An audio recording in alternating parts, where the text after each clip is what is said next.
I'm Chris. I'm from Minneapolis, Minnesota, USA, all the way. No, I came here to study, actually take the CELTA program. So hopefully I will continue and live here for at least a year. So that's my goal. I've received a lot of positive and negative feedback.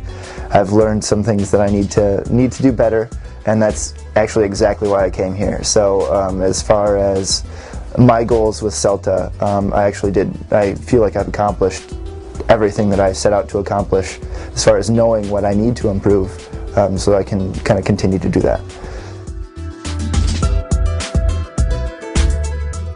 My friends kind of told me that it would be maybe a little bit easier. I had some friends who've taken TEFL programs and things like that, and they were like, yeah, we were out drinking all the time. And to be honest, I mean, there's a time and a place where you can enjoy yourself, but for the most part, I was working. I was working on my stuff. Like this weekend, I came here both days and spent at least 3 hours sitting in the computer lab, making sure my lesson plans were good, because there's a level of competition that you have, and with the people, and then there's a level that you set for yourself that you want to achieve. I've enjoyed getting to know everyone, and I've learned something from every person here. Even the person who runs a copy machine. This is probably the most intense learning focused activity that I've done, and probably the hardest personally. I don't know if professionally maybe not much, but definitely one of my personal aims is it's hard for me to stand in front of a group sometimes. I get kind of nervous.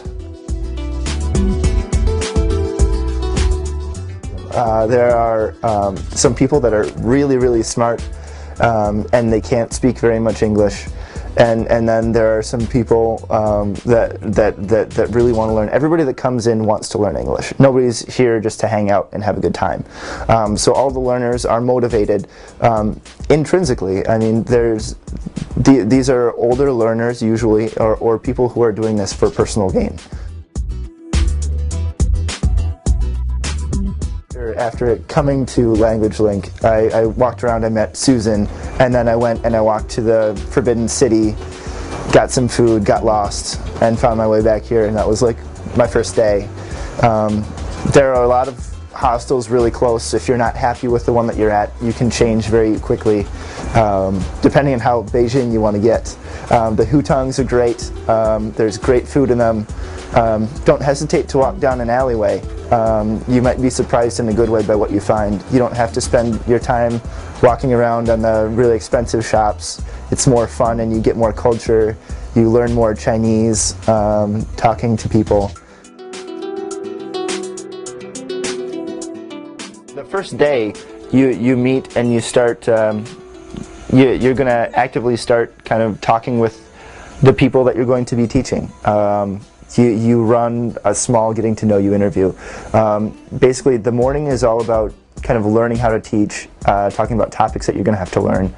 And then the afternoon is spent using those in TP, which is teaching practice sessions. You teach 8 times, and one of those times is within the first 2 days, or within the first 3 days of the course, and it continues. And each time they look for specific improvements. So you have, and they give you advice, they give you guidance how you can make these things better. They meet with you after the TPs to review how you did, and you review with your teachers, with the people who are grading you, and you review with your kind of group. You have 6 people that you're basically kind of, your fates are intertwined, and it's nice to know that you have that system of support, and then when you're done reviewing how you did, then the next people prepare, and then you generally end up staying here. You have a reason to stick around for a little while to keep on working on other things you need to do. There are some written assignments you have to take care of, and then there are some other ones as well. And it's really a good mix of learning and then doing. The teachers have a lot of valuable knowledge. They're all focused. They've all taught a lot of English before. They all have done other jobs and kind of come back. Some have, and it's good. I mean, they'll make time for you if you need something done. I want to be here for a year, teaching English, figuring out kind of what the next step is in my life. So yeah, that's where I'm at. I'd like to eventually turn this into some sort of a teaching thing. I don't see myself being in China forever, but it's not a bad place to be.